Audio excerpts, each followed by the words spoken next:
Okay, so today I'm more or less confining our discussion to just one year, really. But an important year, the year 1798. And so I assume you've glanced at it and you're sort of familiar with the basic outline of events. I'm going to try to embellish that a bit and elaborate on what you've read.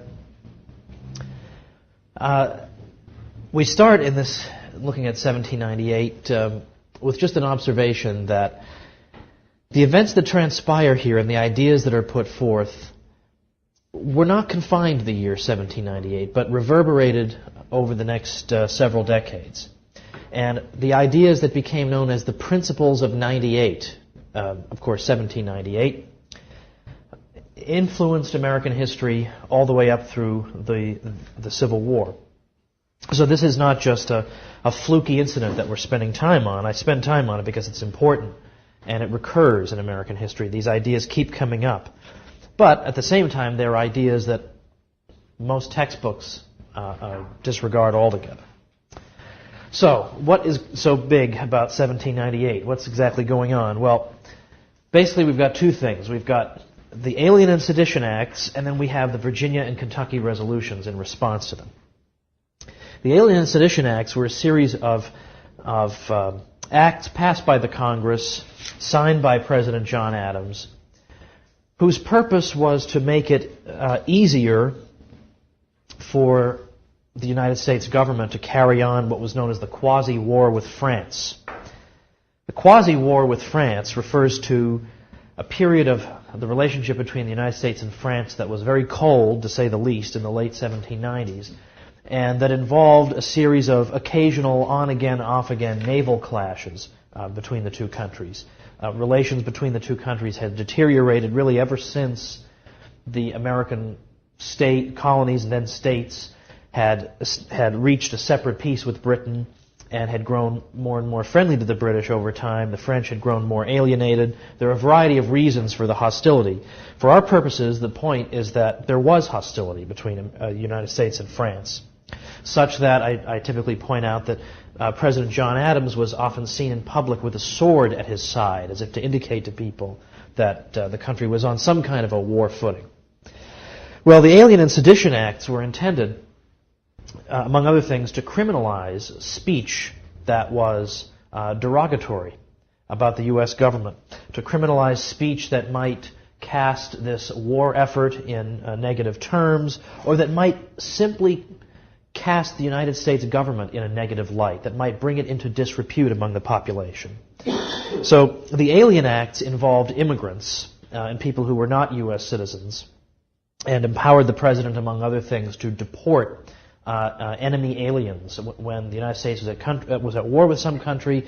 If there were any citizens of that country in the United States, they could be deported, and so on and so forth. But what we really want to look at is the sedition legislation, because the Sedition Act made clear that it was a crime to speak ill of the United States government in a way that, as I say, would bring the government into disrepute.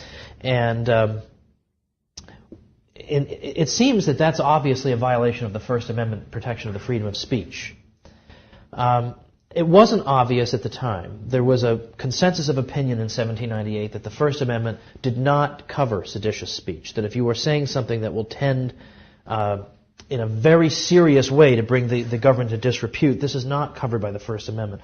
The understanding that a lot of people had in the 1790s was that the First Amendment simply said that there is no prior restraint on anything you might say. In other words, there's no censorship board that's going to prevent you from publishing something. That's what free speech meant. However, once you've said it, once it's been published, you could then be punished for it, and that would be consistent with the First Amendment according to some interpretations. So it was not an obvious home run to say that these restrictions on free speech violate the First Amendment. It was not obvious to at least some people. Thomas Jefferson thought it violated the First Amendment, but as I say, this is not the general consensus. If anything, the Sedition Act in the United States was more liberal than similar legislation elsewhere, like for instance in Britain. Because in the United States, you could, if you were accused of violating the Sedition Act, plead that, well, in fact, all the statements I made were true. Yes, I spoke ill of the U.S. government, but every single statement I made was true, and you could be exonerated on the grounds that you had spoken the truth. That was not the case in Britain. If anything, if you tried to make that argument that, well, I only spoke the truth, that would actually make it worse, because you're more likely to cause civil unrest if you speak about negative things that are true. But in the American case, you could plead that, in fact, you had told the truth, and truth was a legitimate defense. Nevertheless, there is something fishy about this Sedition Act on a couple of grounds. The constitutional question we'll leave aside for a moment. But there is the question that it might be used for partisan purposes. There were two political parties that were beginning to form in the 1790s. You have the Federalists, of whom the best-known representatives would be George Washington and Alexander Hamilton, and the Republicans, not the Republicans of today, who were represented best by Thomas Jefferson and James Madison, perhaps. And it so happened that the Federalist Party dominated the U.S. government at the time. George Washington, for 2 terms, had been a Federalist. John Adams, the current president, was a Federalist. The Federalists dominated the U.S. government. Thomas Jefferson, though, was the vice president, and he was a Republican. And so we should pause for a moment to look at that unusual situation. How could it be the president and vice president belonged to 2 parties? And the answer is that the initial rule was that whoever gets the greatest number of votes is elected president, and whoever comes in second is elected vice president. So you get an interesting situation there sometimes. You get people who are at odds with each other in the White House together. And it seemed to Jefferson, the Republican, that this legislation was actually designed to shut down debate, to criminalize the Republican Party, and in effect to aggrandize the Federalist Party. That is to say, if a Republican newspaper should be excessively critical of the U.S. government, it could be shut down. And so Jefferson thought that actually what was really beneath this wasn't really any desire to wage war with France more effectively. Really what it was an attempt to shut down the Republican Party, to criminalize the Republican Party. So he thought it was a partisan measure, and that even if it didn't originate as a partisan measure, it would be enforced in a partisan manner. And this fear was not altogether unfounded. At least numerous Republican newspaper editors were jailed or fined over the course of the existence of the Sedition Act, which expired in 1801. It was set to expire, by the way, on the very last day of John Adams' administration. So it sort of, again, seems a little suspicious. I mean, what if a Republican had been elected? Well, the act will have expired, and so the Republicans won't be able to get their revenge with it. It's also worth noting that if you actually read the Sedition Act, you find that it makes an exception for Thomas Jefferson. It says that you can't criticize the U.S. president, you can't criticize the Congress, and on and on. But it doesn't say anything about the vice president. You can say anything you want to about him, and that's fine. Well, Jefferson happens to be the one, he's the Republican. So again, it seems suspicious here. It seems that this is really designed to punish the Republicans. So Jefferson is in this awkward situation because he is, after all, the vice president, and yet at the same time, he wants to encourage Americans to disobey a federal law. So, as I say, this is an awkward situation for him to be in. So the course of action he's going to take anonymously. He's going to draft a series of resolutions that are presented to the legislature of Kentucky, and they're known as the Kentucky Resolutions of 1798. And then James Madison, who was serving in after the Constitution, he later served in the Congress and was in close correspondence with Jefferson. James Madison drafted a series of resolutions called the Virginia Resolutions of 1798. And those resolutions, which dealt with the constitutional situation they faced, namely this clearly unconstitutional Sedition Act, at least in their view it was clearly unconstitutional, these measures were proposed to the various states, Kentucky and Virginia. That's why they're known as the Virginia and Kentucky Resolutions. It was not uncommon, beginning in the colonial period and carrying on to the early Republic, that if you had some kind of a gripe with the U.S. government, or in the colonial period, if you had a gripe with the British government, you would draw up some resolution and have the colonial or later state legislature vote on it. And that way, you would in effect be giving the voice of the whole colony or state, saying this is how we feel about such and such a thing. So in 1765, when the British passed the Stamp Act, well, they had the Stamp Act Congress that in effect drew up official remonstrances.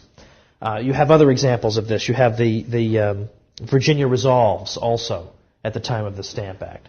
Well, this is exactly what's going on here, that these two states are going to protest what they see the federal government doing. They think the federal government is going way beyond what it's allowed to do, and they protest with these official resolutions. As I say, the Kentucky one's anonymously drafted by Jefferson. And we want to look at what exactly are these documents saying, because these are documents that are the great, sort of the best kept secret of American history. It's not that textbooks don't mention them, but they mention them briefly and in passing and almost always distort their message. And then it's as if these principles just came and went. These documents and the things they said just came and went, and they had no long-term consequences. That's the effect of most textbooks' treatment of this subject. I want to suggest the opposite, that these are very important ideas. Well, there's a sort of twofold aspect to these resolutions. First, the resolutions are going to be critical of the Alien and Sedition Acts and explain why they believe them to be unconstitutional. But then the second aspect of them involves what recourse do the states have. So let's do first things first. What's wrong, in particular with the Sedition Act, which is where most of the attention is directed?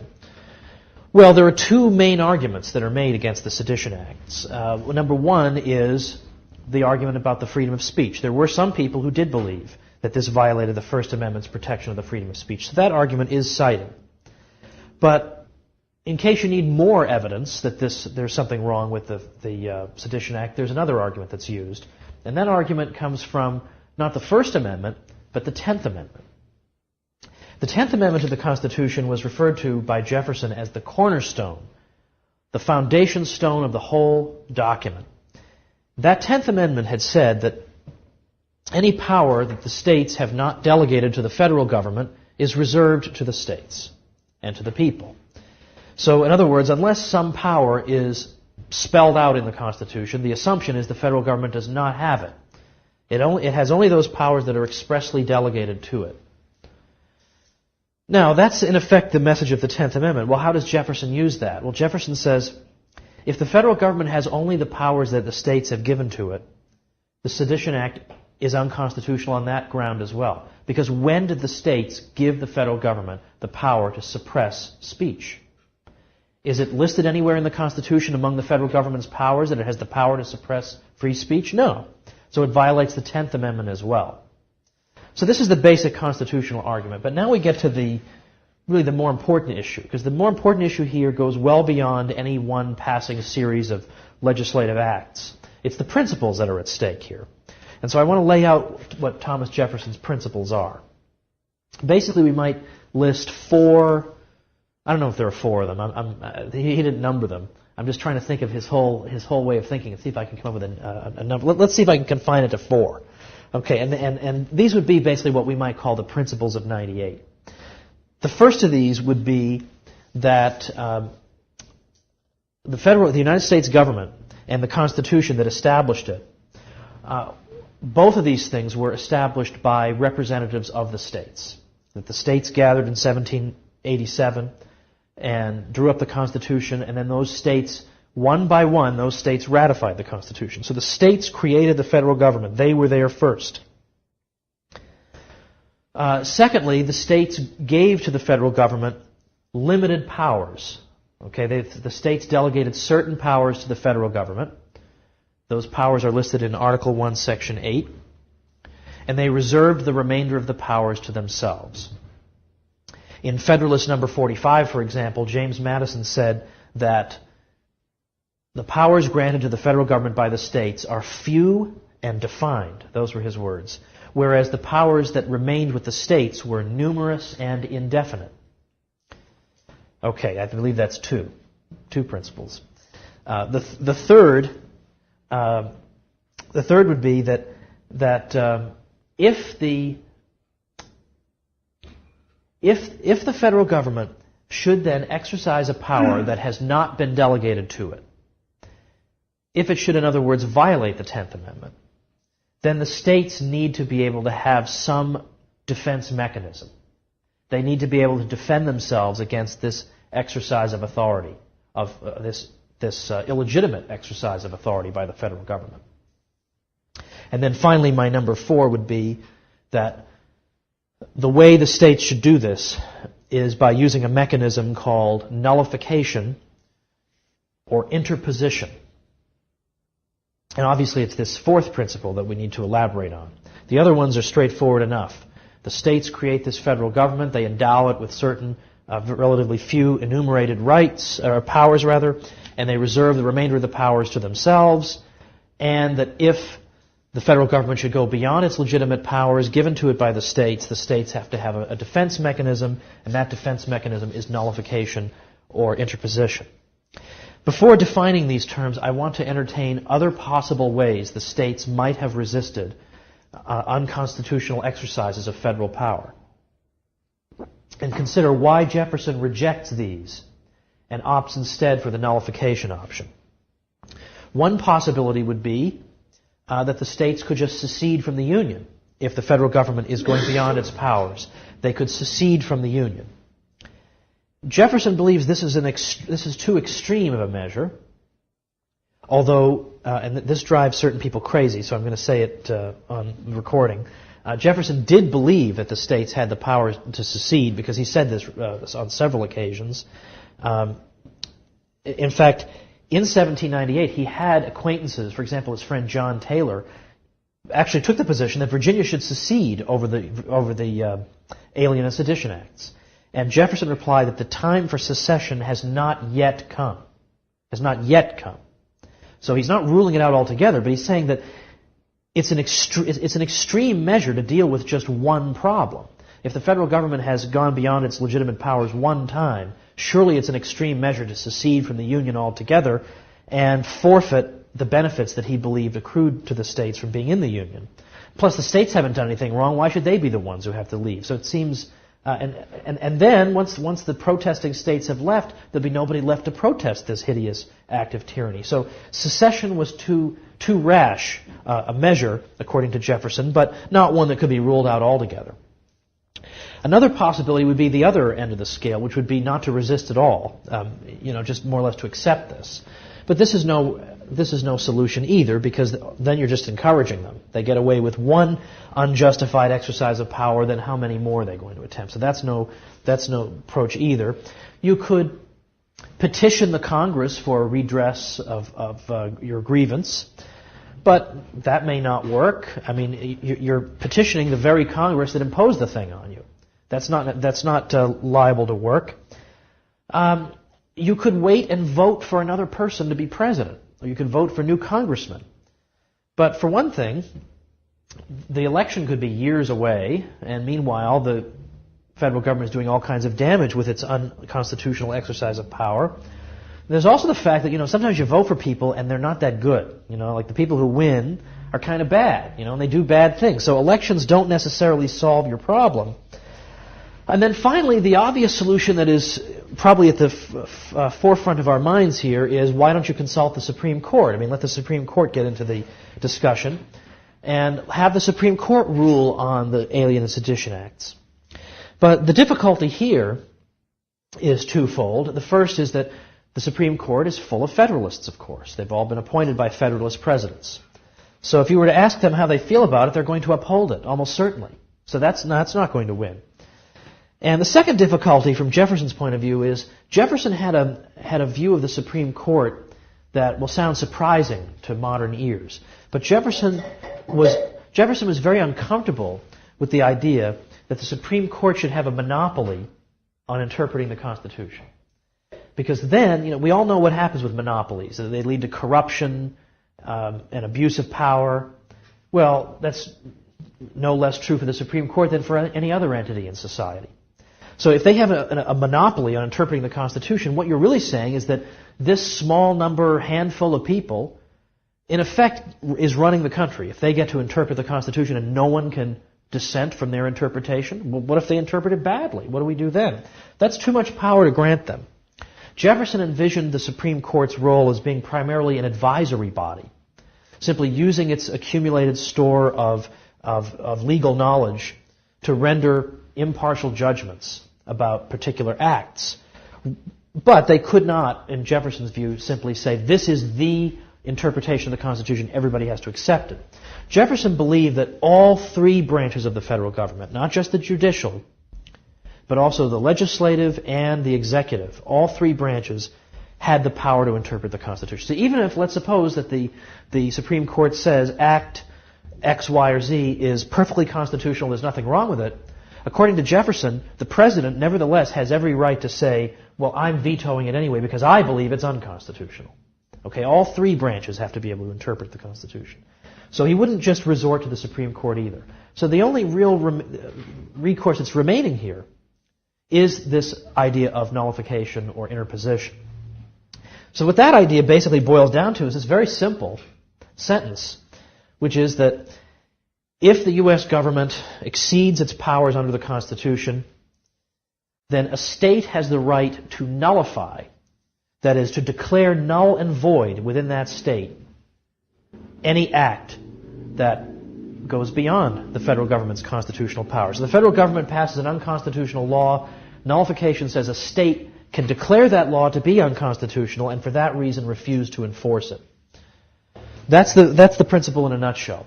Sometimes it's James Madison used the term interposition, in effect suggesting that on the one hand you've got the federal government, on the other hand you've got individuals.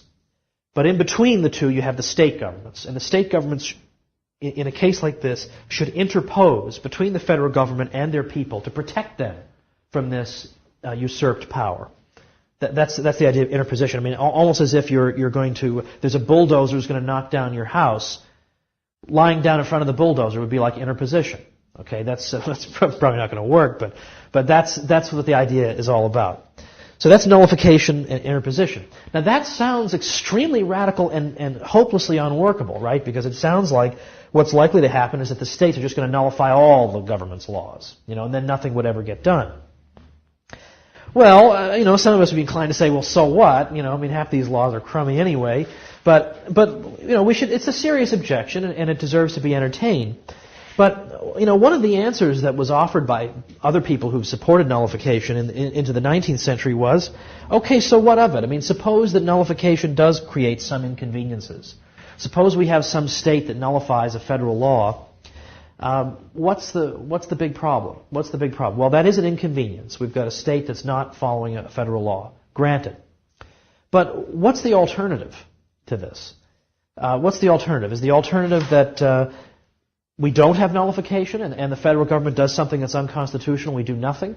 What's the alternative? Because if we do nothing, that's also going to lead to inconveniences. It's going to encourage the federal government to continue to grab more and more powers for itself. So the argument really is that no matter what you do, you're going to have some inconvenience. With nullification, you'll have some inconvenience, and without it, you'll have some inconvenience. It is a serious inconvenience to have a federal government that thinks it can interpret the Constitution however it wants. But the point is, which is the less dangerous inconvenience? And surely it seems to be nullification. That would be the argument. Jefferson's view pretty much boils down to this. The reason he favors this position is that he understands what happens, again, in the case of monopolies. Suppose you have a situation in which the federal government has a monopoly on interpreting the Constitution.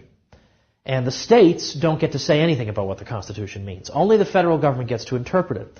Well, we all know human nature. And if the U.S. government has that monopoly, it's going to interpret the Constitution in its own favor.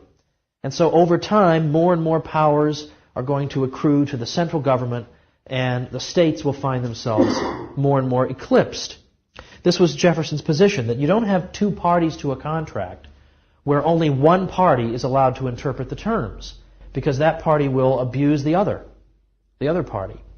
The example I used to give in my classroom years involved mowing my lawn. Now, I used to live in an apartment, so we had maintenance do that, so it's not a good example. But now, I don't own a lawnmower. I've mowed enough lawns in my life. Right now, I don't want to mow the lawn. It's too hot. I just don't want to do it. I want the neighborhood kid to mow my lawn. So if I enter into a contract with him and I say I don't know what the going rate around here is, $20, I don't know, whatever. Let's say it's $20. $20 I want you to mow my lawn. And that's the contract, but only I can interpret it. The poor kid mows my lawn, then comes up waiting for the $20, and I say, well, see, my interpretation is when you're lying there on your deathbed, I'll give you the $20. That's the way I interpreted the contract. He might think that was really not fair, that I'm abusing my power as the monopolistic interpreter of the contract. Or conversely, if only he can interpret it, then the same thing happens. You're going to mow my lawn for $20. Then I pay him the $20 and I wait and I wait and I wait and I wait. He never mows it. And he says, well, the way I interpreted the contract is that in 50 years I mow your lawn, but I get the $20 now. Well, no one would enter into a contract like that only one side could interpret. And the same goes for the federal government and the states. The states also have to be able to interpret what the Constitution means. After all, they drafted the Constitution. You know, how could they drafted the Constitution and created the federal government. How could that federal government that they themselves created then turn around and tell them what their own Constitution means? It's like the Frankenstein monster dictating to Dr. Frankenstein. So we have to allow the states to use nullification. That's their way of making their own interpretation of the Constitution count. Okay.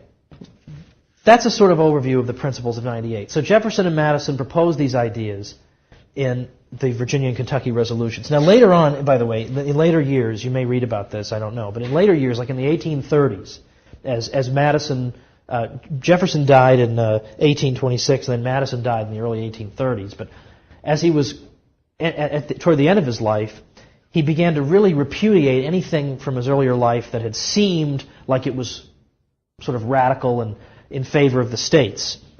And Madison began going around telling people, well, I didn't really mean, when I said interposition, I didn't really mean the states could resist the federal government. He was always telling everybody what he really meant.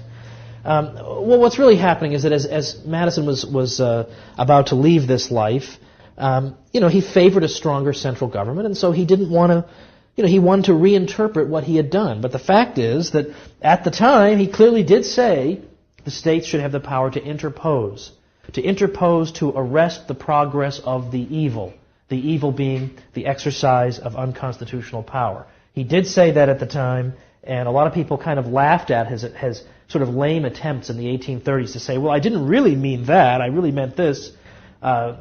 Political cartoons at the time laughed at how many Madisons are there, the guy can't keep his ideas straight. But in 1798, he certainly did believe these ideas. Okay, so these resolutions are passed by the two states.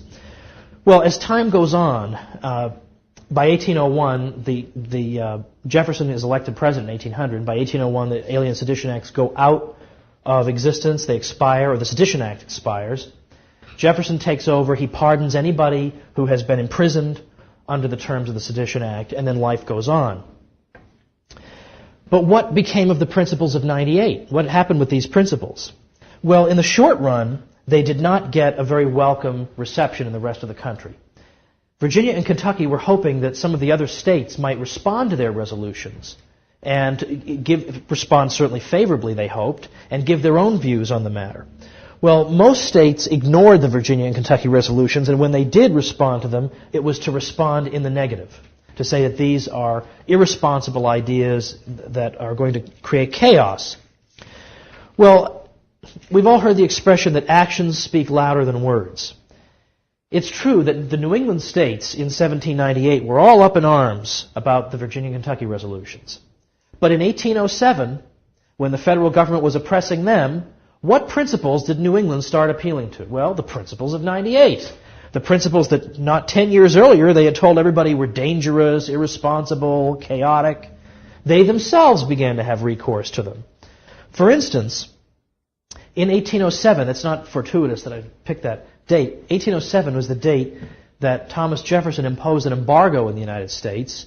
And it's not just an embargo where you can't take your ship and trade with some enemy. You can't trade with anybody, according to the Jefferson embargo. Jefferson imposed an embargo in 1807 that prohibited any American ship from leaving for any foreign port anywhere in the world.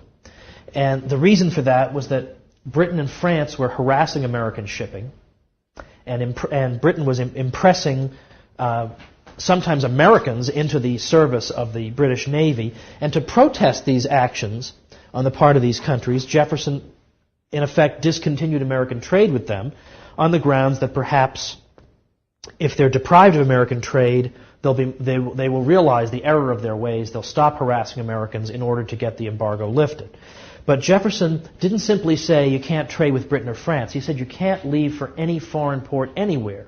Because he knew, he's presiding over a country of smugglers that smuggled all through the colonial period, and he knows that if he simply says, don't trade with Britain or France, that any ship captain can just simply say, oh, don't worry, this cargo is headed for Spain. Well, then, as soon as he's out on the high seas, what's to stop him from going to Britain or France? So nobody's going anywhere, according to Jefferson. The U.S. Navy, in 1807, was granted the power to stop and search any ship within U.S. jurisdiction if its officers had reason to suspect that the ship was violating the embargo.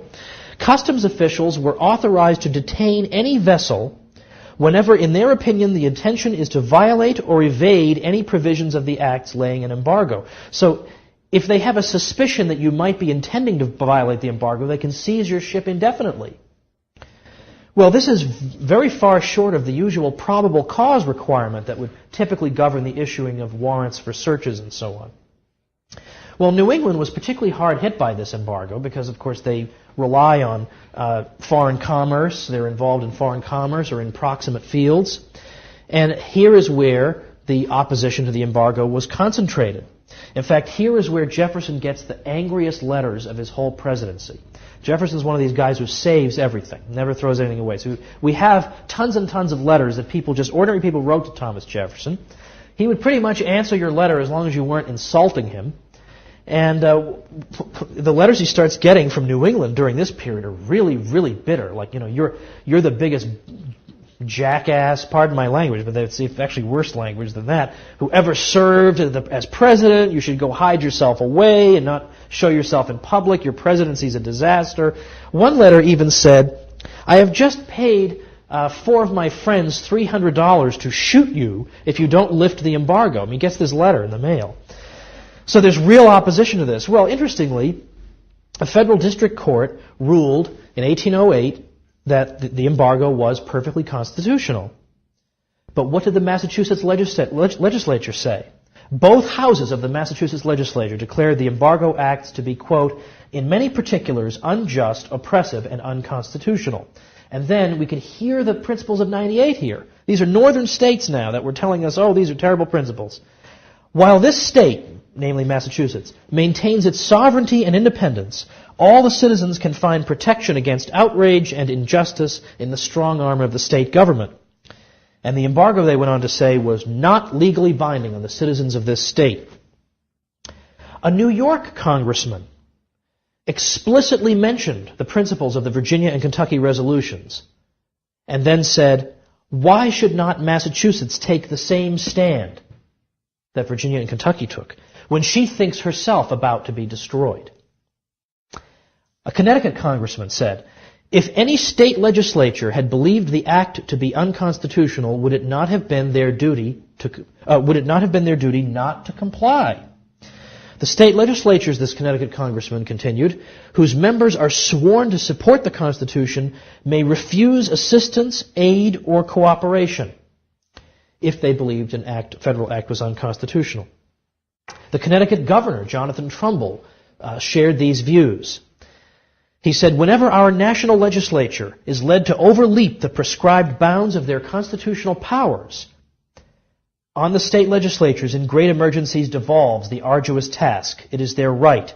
It becomes their duty to interpose their protecting shield between the right and liberty of the people and the assumed power of the general government.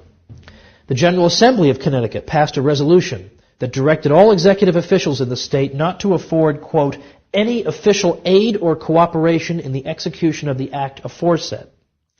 The General Assembly furthermore declared, resolved, that to preserve the Union and support the Constitution of the United States, it becomes the duty of the legislatures of the states in such a crisis of affairs, vigilantly to watch over and vigorously to maintain the powers not delegated to the United States but reserved to the states respectively or to the people, direct quotation of the 10th Amendment, and that a due regard to this duty will not permit this assembly to assist or concur in giving effect to the aforesaid unconstitutional act passed to enforce the embargo.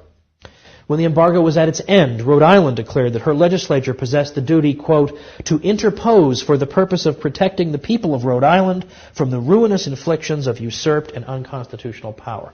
Well, there is the unmistakable language of the Principles of 98. And this could go on, I could go on at great length, I'm not going to, we're going to stop here, but at great length giving other examples of the states referring to the Principles of 98 as a means of protecting themselves against the exercise of unconstitutional power. And when we convene next time, I'm going to show how the Principles of 98 were even referred to as a way of evading the Fugitive Slave Acts, which required that you had to return a runaway slave who'd gone up north. You have to return him to his master. There were constitutional arguments made against that. Even though it seems like the Constitution permits that, there were constitutional objections to the Fugitive Slave Act of 1850. And we're going to see that the Wisconsin Supreme Court, as I cite briefly in the chapter, when they explained and in effect justified Wisconsin's very, very slow, their slowness in effect to cooperate with this, their lack of cooperation, how did they justify it? They quoted verbatim from Jefferson's Kentucky resolutions that this is unconstitutional, so therefore we refuse to enforce it. So these Principles of 98 have had quite an interesting but unfortunately totally unheralded career in American history.